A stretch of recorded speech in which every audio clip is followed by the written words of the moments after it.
Okay. What's your full name? Full name is Bobby A. Gandy And where were you born? in Cairo, In Cairo. What year were you born, sir? 1926. 1926. And who were your parents? Early and Lily Gandy, Lily Ponder Gandy. Lily Ponder Gandy. And did you have any siblings? Any brothers and sisters? Two younger brothers, What were their names? Irvin Gandy and Earl Gandy. Okay. And did they join the military? I'm sorry. Were they in the military? Yes, my Irvin, the brother next to me, retired from Air Force. Air Force. And was he in World War II? No, he wasn't. He wasn't. He was too. Okay. And your other brother? Was he No in military. Okay. When were you in high school when you must have joined the Navy rather than being drafted? Yes, You I enlisted? joined immediately after high school. You did. Mm-hmm. So you finished 1943. you finished high school. Mm-hmm. And you joined 1943, you just said. Right. And where did you join? Actually joined in Atlanta. Atlanta. Mm-hmm. And why did you pick the Navy? Uh, the Navy offered at that time. I was having a hard time getting. I was 17, having a hard time getting my parents to sign permission. The Navy had a V5 officer training program that they would agree to sign for me to go in. So the Navy had that program. Was the reason I chose the Navy. And what did V5 stand for? V5 was aviation cadet officer training for the Navy. Okay, and so where did you go then for training? First with them at the Mercer University. Oh, really? Mm-hmm. Oh, you mean on campus or? On campus. It was a company of V5 cadets on campus there in 1943. About how many were there? A company about 130. And what kind of training did you have? Was it the regular we basic? We did some drills and marching and so forth, and we were in uniform, but basically it was going to school. Okay. Mm-hmm. And what did you study? Oh, it was a pretty general course. English literature, trigonometry, calculus, algebra. They were heavy on mathematics because if we were going to be flyers, we needed that. Right. And how long did that take? It was, frankly, it was a 4-year program, and I was there a little less than a year.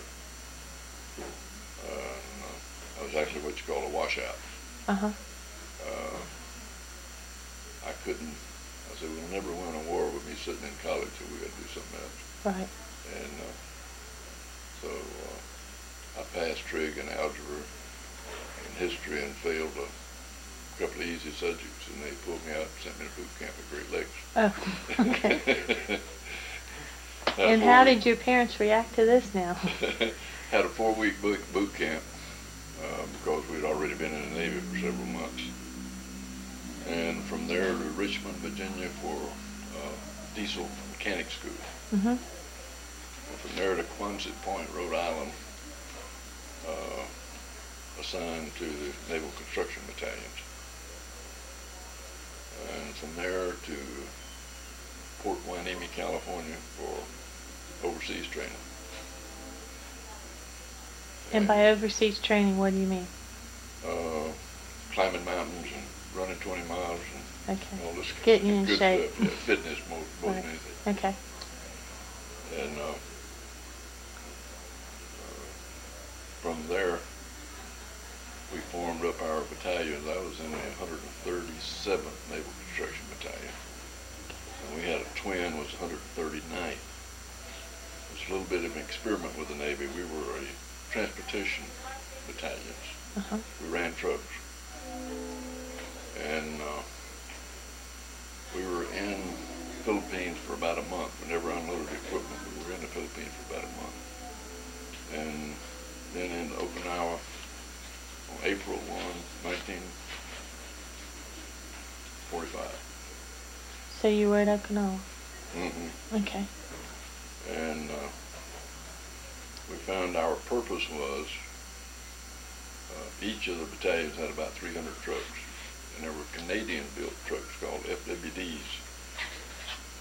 And our purpose was hauling supplies and equipment from the port to the Naval Supply Depot. And as we read back in history now, what we were actually doing was staging for the invasion of Japan. Right. Which thankfully didn't Thankfully, the atomic bomb it saved thousands of American and Japanese lives. Right. Because we could see at Okinawa what would happen to try to invade the home islands, because all of Okinawa was caves and tunnels. Mm-hmm. The island was 2 to 18 miles wide and 60 miles long, and they had tunnels completely from one end to the other. And we were still finding troops 5 months after the war was over that didn't know the war was over. Right. They'd come out shooting. Mm-hmm. But thank goodness we had the Marines. They kept the snipers and the bullets off of us while we did our work. And that primarily, that's what you were doing? I mean, trying to locate? No, primarily what we were doing was running our trucks and hauling equipment Okay. to the supply depot. Okay. But even in our base camp, we had snipers and activity. We had to trade the Marines. They'd take care of the snipers for them. We'd feed the Marines. Do you know which Marines those were? Do you know what? I don't 3rd remember. Marines, or No. you don't remember? Okay. Mm-hmm. How long now did you do this? When did you arrive in Okinawa? Do you remember? April 1. April That 1st was of... Invasion Day. It was April Fool's Day, and Easter Sunday was the same day. Okay. And this was 45. 45. And so you were in the invasion force? Yes. And do you remember anything particular about that day, or do you Well, want to talk about it? Or it was amazing compared to some of the other island invasions. There was almost no resistance. Our Navy ships had shelled and bombarded and so forth. And, we went down to landing nets and into landing craft and hit the beach with very little activity. It seemed that the Japanese plan was to get as many as they could on the beach, and they were holed up in the caves, up, and they'd fire away and wipe them out. Right. And but they had just introduced rocket ships at that time, missile, that those small LSTs and so forth would come in and land, or come in close to land and fire whole things of rockets, explosive charges. And so the invasion itself, getting ashore, was a walk in the park. After was when they began to, like you stir up a hornet's nest or bee's nest, when they began to boil out. Well, let me ask you this. About how many men were on one of the landing craft that you were on? Our entire battalion was on one troop ship, an old 7-hatch Dutch freighter. And do you remember the name of it? no, Okay. And we LCVPs that hold about 40, 50 men. Okay. And that's what we used to unload. And do you know what part of Okinawa you landed? I mean, was there a name for the beach, or was it the east, west? What do you remember that? It was Red Beach, but it was near Naha. Okay. And after the bombardment, that always stood out to me. Naha was a population city of about 60,000 people. And it was one building left standing with a small Catholic church. God. It was the only building that was in the entire city. And the people of Okinawa, the citizens of Okinawa, how did they react towards you, or toward the American forces? They were for all purposes Japanese, but after the big fight was over and occupation. They were pretty humble people, Mhm. and not any real trouble with the civilian population. All right. You said after there weren't many problems with the landing, but then afterwards. After that, there Okay. were 2 or 3 months of real tough struggles, mostly by the Army and the Marines, Mhm. trying to take these mountains and hills that the Japanese were heavily fortified in. Near our base, one we discovered later, Japanese way up on a mountain in a cave had a German 88 cannon and had it mounted on a rail track. And they'd run it out and fire a few rounds, and then they'd bring it back in the cave. Oh, so you couldn't. So you couldn't get to it. Yeah. Yeah. But we found out actually after it was occupied that it was actually German manufactured 88. Hmm. And okay, you said the Army. How did they work together on this, or how did you all work together? What were the different responsibilities? The Army's job was security island. Okay. But they had a great several occasions where the Army would get knocked back off the hill 3 or 4 times, and they'd send in the Marines with flamethrowers to clean out the caves. Caves. And the Army was like ground troops and rifles, and the Marines used a lot of flamethrowers. And do you know how many Japanese were actually on the island? Did you ever have in? I might have known at one time it was Okay. heavily populated with Japanese troops. Okay. And overall, the mortality rate. How did you lose a lot of men in your? In our outfit, only a few from snipers. Mhm. I'd say less than 100 out of the 12. Okay. And so you said this took 2 or 3 months, and it was continuous fighting. What was your daily life like? Our daily life was, in fact, I worked as a truck mechanic, Uh-huh. and worked from 6 at night to 6 in the morning for those several months. And we'd go out occasionally on service calls and that kind of thing, but where the Army and the Marines were trying to secure the high ground, was away from where we were. And so you said you had a base. Did you take over? We You built built the our base. own base. And that's the construction part. I mean, did you kind of use both of your skills, or Well, we first put up tents Uh-huh. in Florida, and next was Mercedes, Washington, please come to the front desk. Quonset type buildings for materials and supplies, and then Butler buildings for our shops. Uh-huh. And one of the things I remember was a little funny. We had the Army and Marines had mostly American brand trucks, GMCs, Dodge, and that kind of thing. Ours were the Canadian-made trucks, the FWDs. Oh. And at one time we could not get regular gasoline for those trucks, and we used aviation gasoline to run them. And with the high octane, we burned the valves up in them. So we had to set up a machine shop just to make valves for the trucks because there were none available.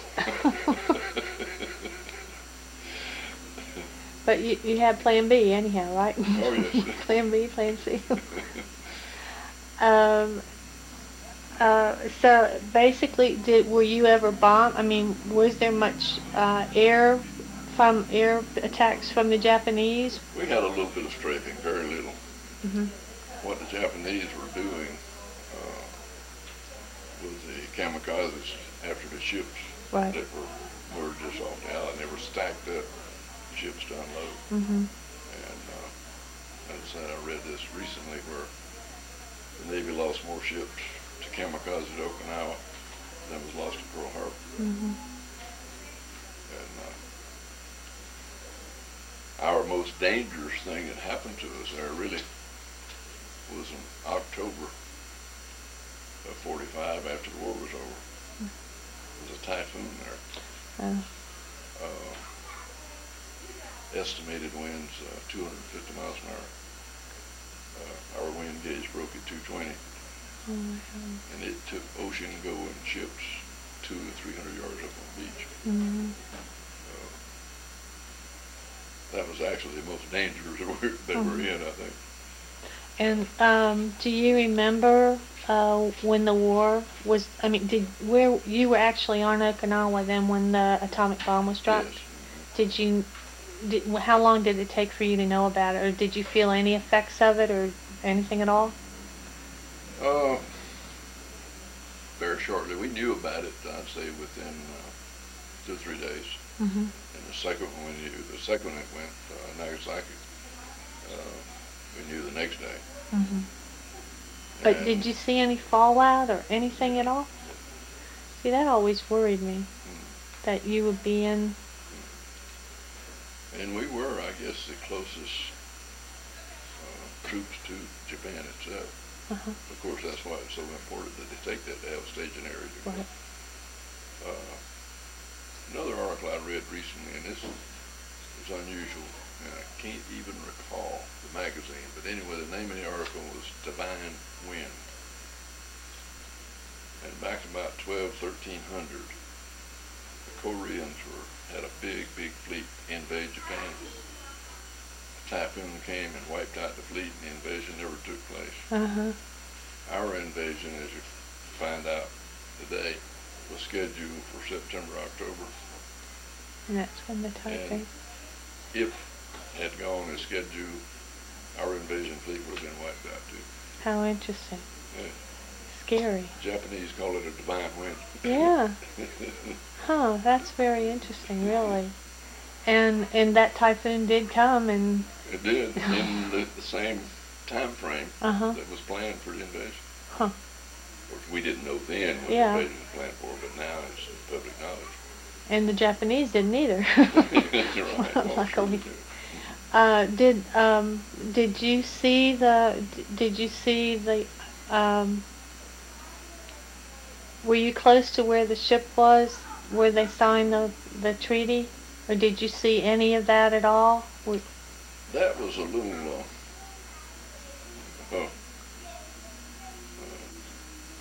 flyer that was probably shouldn't have been taken, but we did it anyway. Uh-huh. That when the war was over and they signed the treaty, and Right. they were flying out of Okinawa, just loading planes as fast as could, taking troops in there for the occupation. And in the Seabees, we had as many Army uniforms, Marine uniforms as we had Navy uniforms. And so 3 of us took our carbines and our sea bags and jumped on a plane along with the other troops and went to Tokyo. Okay. And we were there for 3 days. Uh-huh. And it was an interesting thing. I found that my sea bag would hold 50 cartons of cigarettes. So that's what I took. I found out when we got there that Japanese had American money. Uh-huh. And that's what we sold cigarettes for, was American money. We stayed there for 3 days and went back down to the airport and said, we need to go to Okinawa. What do you mean go to Okinawa? What outfit? 137 CBs. No CBs in Japan. So there are 3. So he finally let us get on the airplane and go back to Okinawa. You didn't get in any trouble then. That was a little side trip. Well, that was pretty interesting. I mean, what was it like being? I mean, what was it like being in Tokyo? The people, I think the Japanese civilian population were as relieved as we were. Uh-huh. Because they had seen the effects of those bombs already. They didn't Oh, yeah. anymore. There's no animosity at that period. Who was your commanding officer? Who were you? Commander Jimmy Wilson was our battalion commander. Uh-huh. And where was he from? Do you remember? He was from Ohio. Really? Mm-hmm. And the Seabees did a lot of this. He had maintained and ran and owned a big truck repair shop in Ohio. So they put him in the same type of work in the Seabees. Seabees did a lot of that. Uh-huh. Brought in civilians who had specific trades and brought them in. But Commander Wilson had his truck shop in Ohio and was commanding officer. Do you know what city in Ohio, or do you remember? I wouldn't be sure, but I think I remember Painesville, Oh, Ohio. okay. Yeah. And now, was he primarily the only commanding officer you had, or who was above him, who or whatever? Well, he was in charge of our battalion, Uh-huh. our group, and the he had captains and lieutenants, not Mhm. captains in the Navy, but lieutenants and so forth, company commanders and this Mhm. type of thing. Can you remember? But pretty much the CBs was a little different outfit. Marines and the Army especially was spit and polish and uniforms and saluting and all this good stuff. CBs were pretty, because there were so many of those civilians at 40, 50 years old had been brought in. Mhm. They were pretty loose and easy, and just do your work, do your job, get it done, nobody bothers you. Okay. And now this was the first time there had ever been CBs, right, in this war? Mm-hmm. And you said that you sort of got into it? I mean, did you really more or less volunteer to go into the CBs? Did you really know what you were getting into? Not really. I was glad after it all turned out that I did. Actually, when I graduated diesel school at Richmond, I applied for submarines. Oh, really? And today I'm glad I didn't get that. Right. Yeah. But the CBs were outside and doing physical work, and you could see the results of your work and what you're accomplishing. It was rather gratifying. Really? Have you been back to Okinawa at all? No, I haven't. Have any desire to go? Not really. Now, a good friend of mine is there now. Oh, yeah? She is the daughter of a friend of mine Barbara, please call the front desk. who is an Annapolis graduate and a civil engineer. Mm-hmm. And Catherine is a lieutenant commander now in charge of a company of CBs. Oh, really? How interesting. And they're building Marine barracks in Okinawa right now. Uh-huh. So I get a report on Okinawa without going. How long did you stay in Okinawa after the war was over? And what were your duties then? Actually, well, 5 months into 46 before we got, because I was young and had, limited service time. Mm-hmm. They took the older men first, those with dependents first, and those with the most years of service first. Uh-huh. So Joe Farrell and I were way down on the list. Uh-huh. And Joe and I came back on the same ship and were discharged at Jacksonville together. Well, when was he injured? His first injury was at Okinawa. That's what I thought. That's when an LST blew up. So you were with him in the Seabees? Yes. Oh, I didn't know that. Okay, we'll talk about that. All right, the 137th, 139th, with a reduction in force and not a need of transportation shipped to supply depot, Mm-hmm. was reduced in numbers, and we were transferred to the 3rd Special, which was Joe Farrell's outfit. Mm-hmm. Yeah, I he had was been in 3 touch 3. with him before that. We were on the same island. Uh-huh. We actually transferred to his outfit, and they combined some units, is what it was, reduction in force. Did you know him before you went over there? Oh, yes, I knew him in school. Here. Okay. Yeah, knew him and his family. Yeah, Well, in okay. fact, his brother was in my graduating class. Okay. And, but Joe,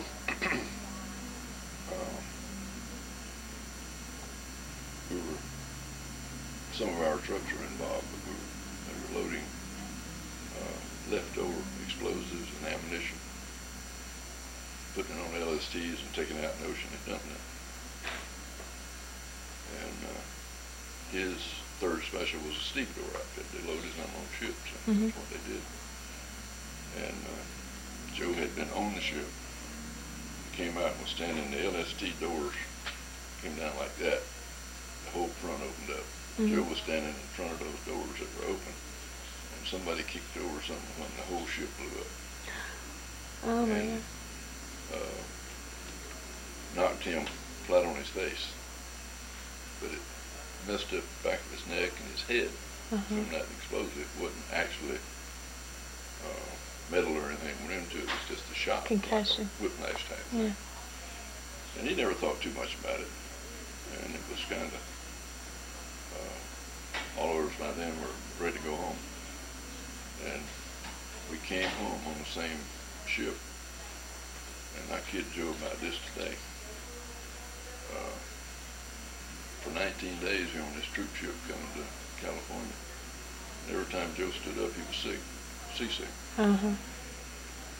As long as he stayed in his monkeys, all right. So I carried him food for 19 days. So I tell him now, I said, you'd have never made it back, you'd have starved to death. And we were discharged together in Jacksonville.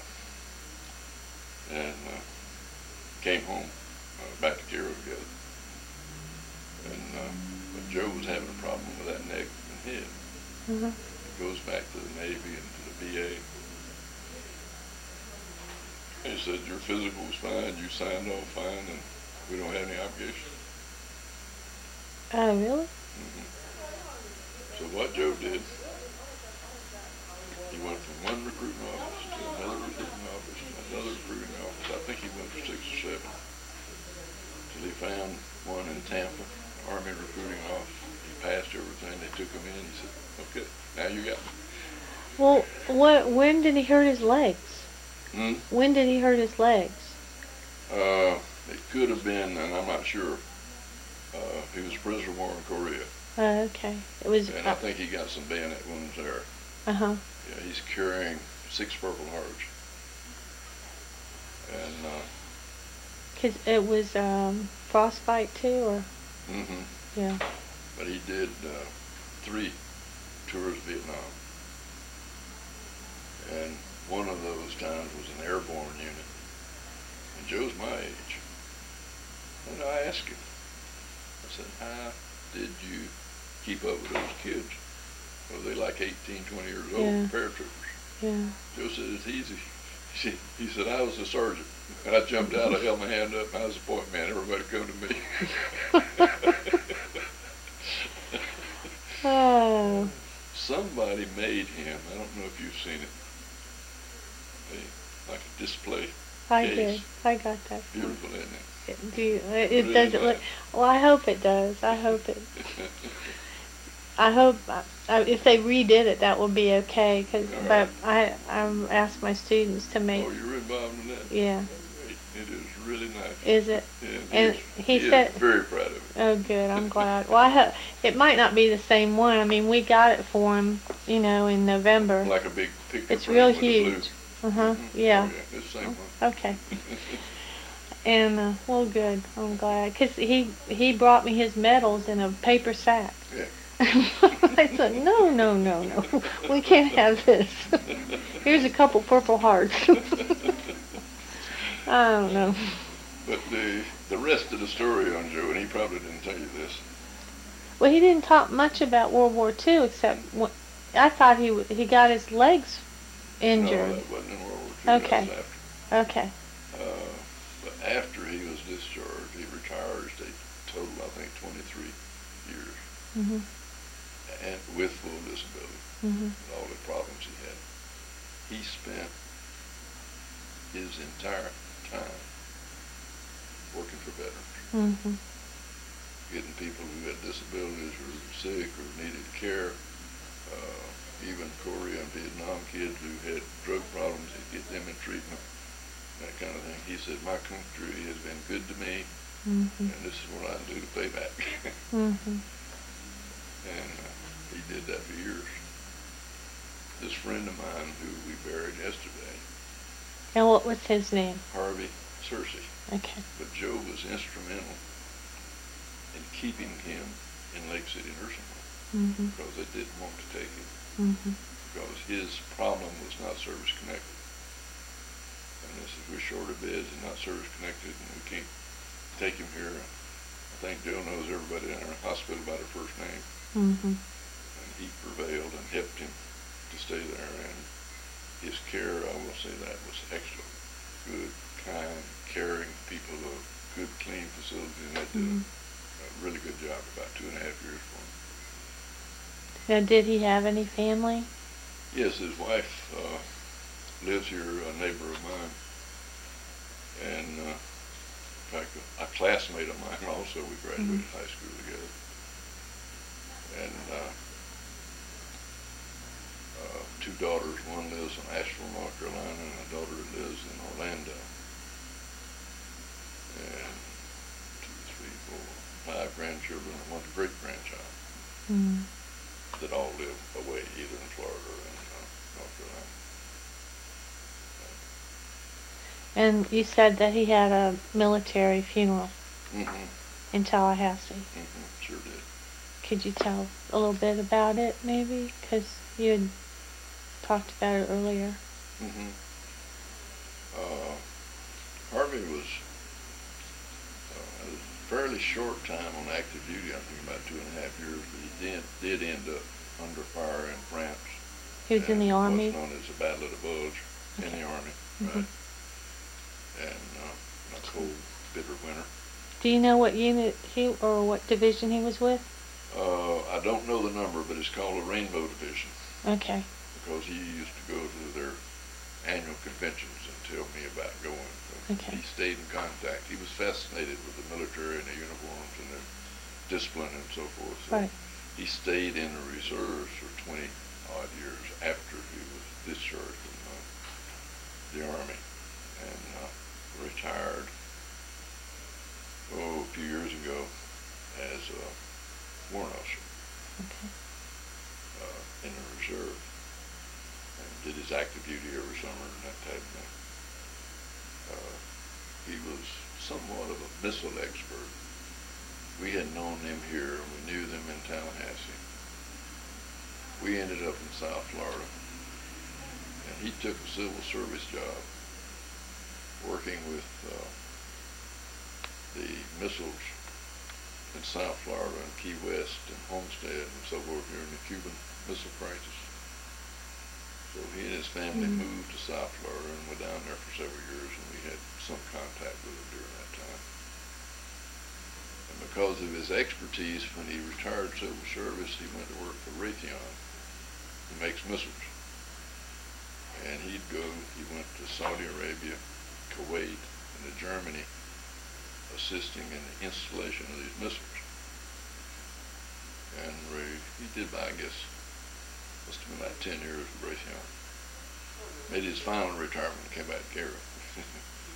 Now, years ago, I gave this information yesterday to the minister. His mother, they were originally from Dothan, and it used to be right over across the street where Bill Bass's law office is. Was a considerably big old wooden building called the Bell House.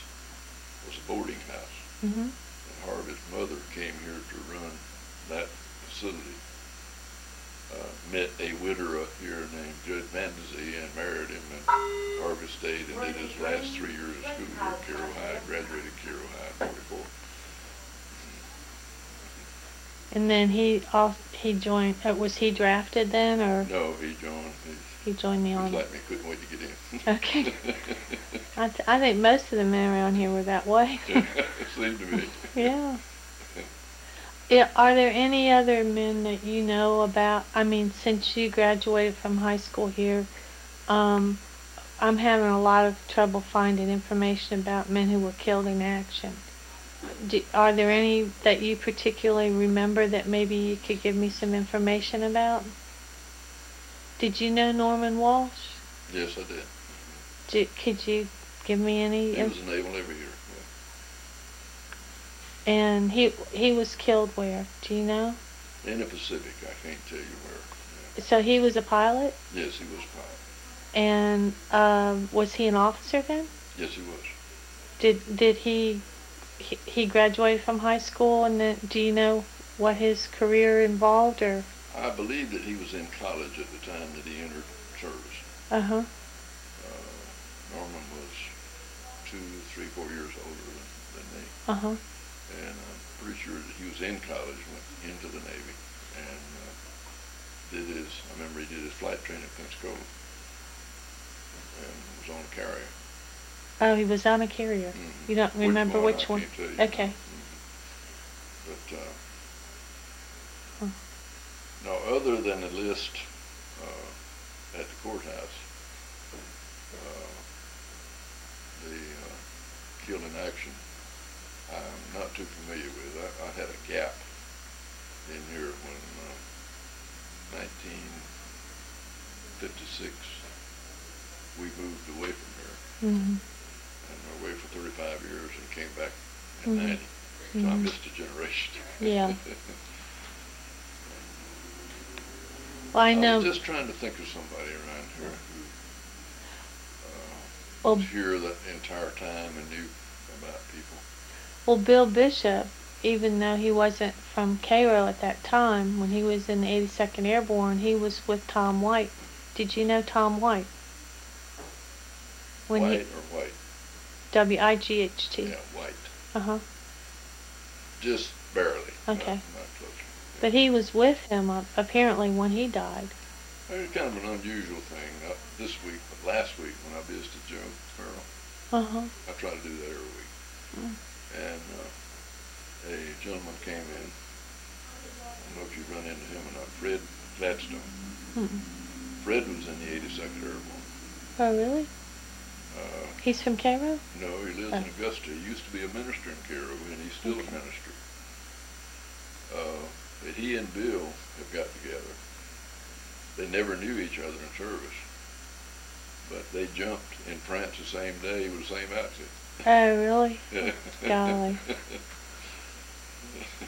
It's strange. Well, I'll tell you that later.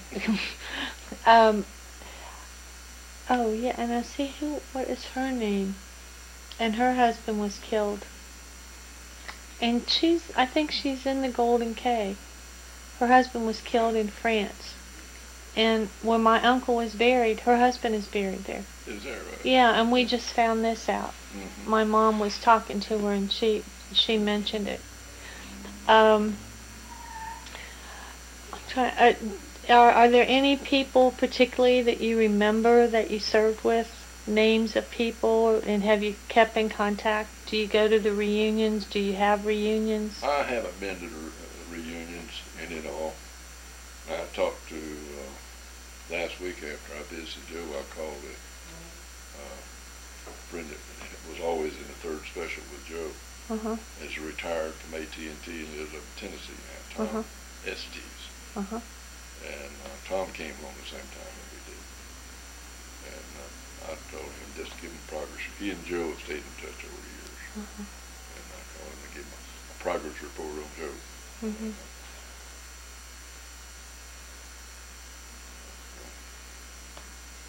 Some people got, really caught up in maintaining the relationships established in the military and the reunions and all this kind of thing.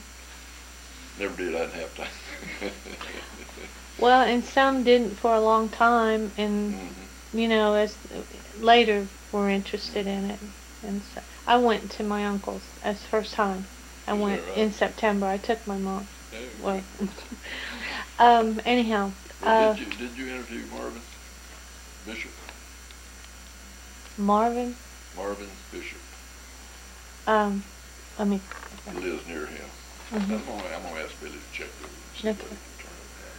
Yeah. Because Marvin is one of the most unusual that I know of, and I'm relatively sure of this. He was at Pearl Harbor. Mm-hmm. He was at D-Day in Europe. Well, see, somebody told me that, and I didn't believe them. And he was in Guadalcanal. And somebody told me that, and I said, no way. Mm-hmm. There's no way. Mm-hmm. No, they told me Moy. They told me that was Moy. And I thought, no, nobody could have done that. J.D. Moy? Yeah. I know of him. I don't really Yeah. know him. But, that was Marvin, for sure. Oh, okay. Well, that is unusual. Yeah, very unusual. Golly. And, well, I really, he was when we first moved here, he was just wonderful to me. Mm-hmm. And so he said, I really do want to talk to you, and his son told me that he would. Yeah.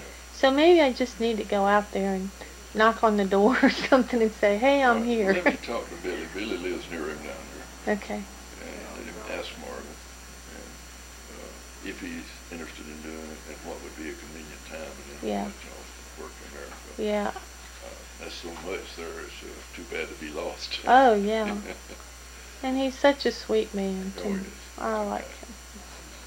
Like I said, I felt like he was my best friend here. Cause I hated it when he quit working. I don't know, what am I gonna do now? Um, were you married then after you came back, or Married in 48. and to whom did you get married? Jeanette Perry from down at Reno. Okay, and you have how many children? 2 daughters. 2 daughters. What were their names? Or their names? What are their names? Jacqueline and Janet. Okay. And how many grandchildren? 3. 3. A little 11-year-old girl at this time who likes grits. Yeah, we kind of spoiled her. She's an autistic child. Oh, I see. And her mother was a teacher for several years. Mm-hmm. She works with her. She's got her therapist, and she's got her doctor. She's got her in this program. And she's very bright. And she can memorize anything, but she can't read. Uh-huh. And we keep working on that. She loves books. She'll sit and turn books. But we haven't got over that. She's in special ed down in Tallahassee, and they do a good job with it. Uh-huh. Daughter Jackie gets frustrated because she sees her every day. Uh-huh. Well, we only see her for a week or 2 weeks, and we Right. can see the change in that. Oh, yeah. That time period. Oh.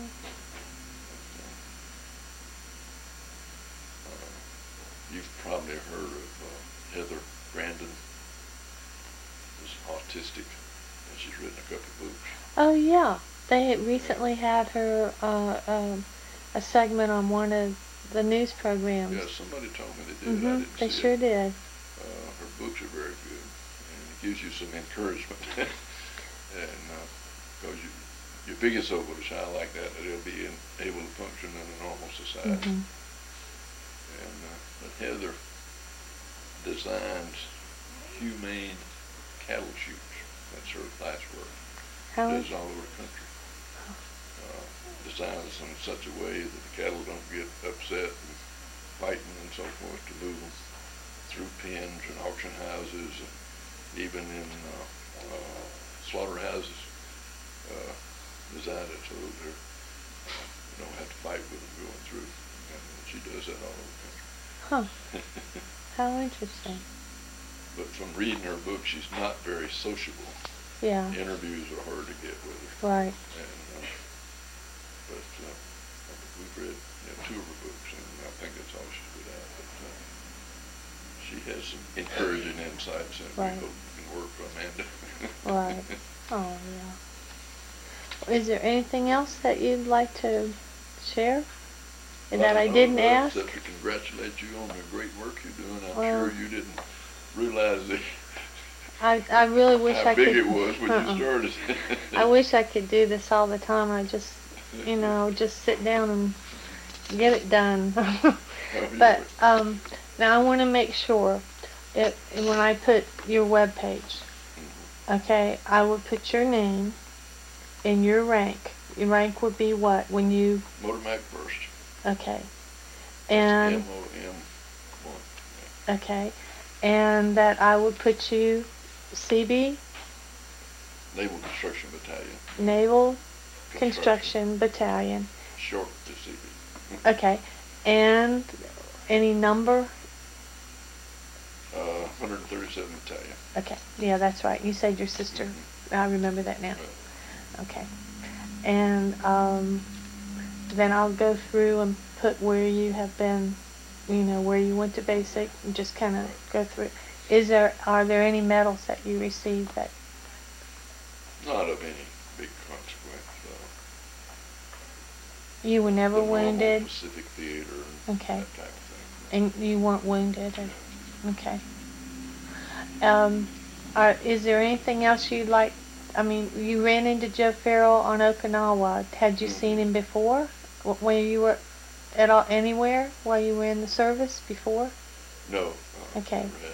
And he had been over. He had been other places besides Okinawa, right? Yes. Okay. He had been over there a while. In fact, At that time, I think I'm approximately time-wise right. My father was tax commissioner. Joe's father was working in the tax assessor's office. And they were very good friends, and that's how we got to know Oh. we were on the same island. Oh, okay. Through our They. people Oh. here. How? Yeah. Okay. But now, I mean, there were about how many thousands of American troops on Okinawa?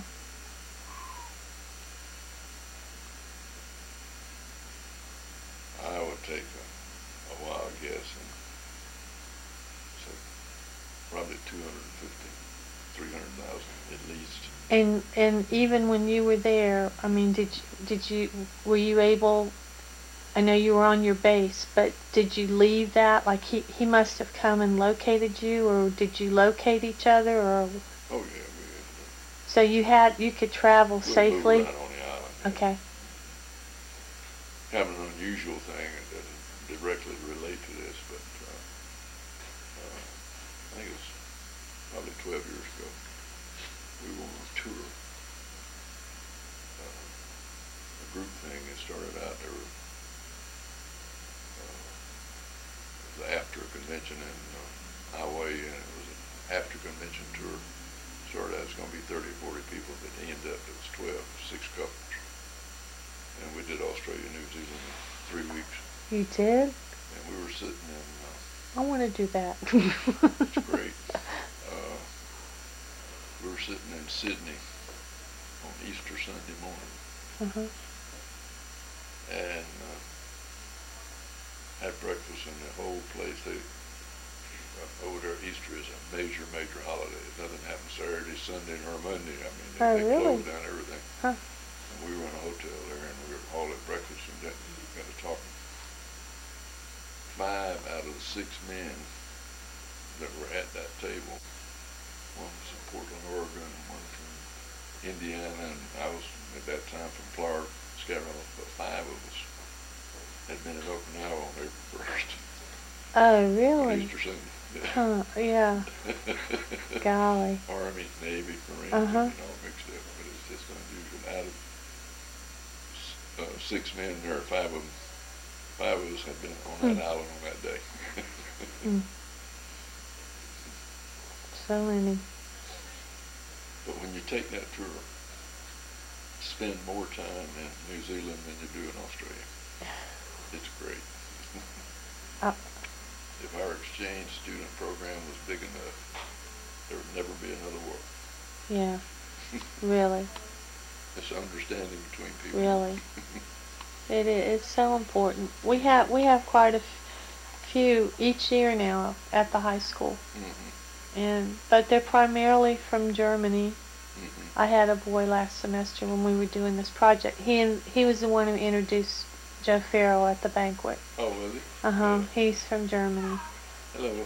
And he's interesting because his one grandfather, his name is Lars Scholz. His one grandfather was in the Hitler Youth, and his other grandfather was in a concentration camp. And I teased him. I said, "Yeah." I said, "Boy, I bet you had interesting family reunions." But the one who was in the concentration camp has died, but the other one works in a museum. Well, he's retired from working in a museum in Berlin. So, but he did his paper on the concentration camps, and it was very interesting. And they teach them a lot. He said they make us study World War II. They make us understand what happened. And when he was doing the paper, the only thing that amazed him was that there were so many more concentration camps than he realized. He said there were thousands of them. Right. And he said, I didn't realize that. Well, And they didn't advertise that. no. And then I had the little girl from Japan in that class. And I thought that was so weird that I planned this. I didn't know I was going to have foreign students, and I had one from Japan and one from Germany. But they took her out of the class, and you know, Cyprigen, you know, at Center Drugs. Oh, yeah, Sydney? Yeah. Yeah, his daughter, you know, is living in Japan. Oh, yeah, Uh-huh. I think Sid told me that. Yeah. And he told her, or told somebody about this, about how they took the little girl out of my class, and he said that they don't teach World War II in Japan. They don't. I thought that was interesting. So, well, anyhow, I really appreciate. And what are you doing now? Or when you came back, what did you work at, or what did you do? Well, I actually retired from a company in Miami when we came back here. Mhm. I told someone we live on 4 acres near Bow Springs Church, and I saved about 40 acres at my father's old place. I've got a couple of fish ponds and so forth over there. So between working in the yard and working in fish ponds, I told someone I was retired, got a new boss, it's my wife, and less pay. But more fun. No. Okay. But we do. And you came back to Cairo when? In 91. 91. Mm-hmm. So when you had the foreign exchange student, it was in Florida? Yes. Okay. Yeah, we lived in South Florida for 30 years. Okay. So you were still there. When did Andrew hit? Were you there when Andrew hit then? No, we Okay. were back here before Okay. Well, thank you very much. Is there anything else you that. want? Thank you for doing this. Well, thank you. Thank you for all you've done, period. And I'll try to find somebody, an old timer around here who might be familiar with some information that you need about killed in action. Yeah, I'd like to make links to each of them just to give some information. And actually, probably I could find a lot here in the old Cairo Messenger. Mm-hmm. And I just need to do that. Well, it takes time. Yeah. So. I've got a cousin who's a historian, researcher, who's now retired. He lives in Atlanta. He visits me fairly often. Mhm. He's a retired chemist from Food and Drug Administration. Mhm. He's from here. Mhm. And he's in the genealogy a lot. Mhm. The Ponder family. Oh, really? Yeah. Oh. And I talked to Carl about he was a Marine in the Pacific. Oh. And he's from here originally? Mm-hmm.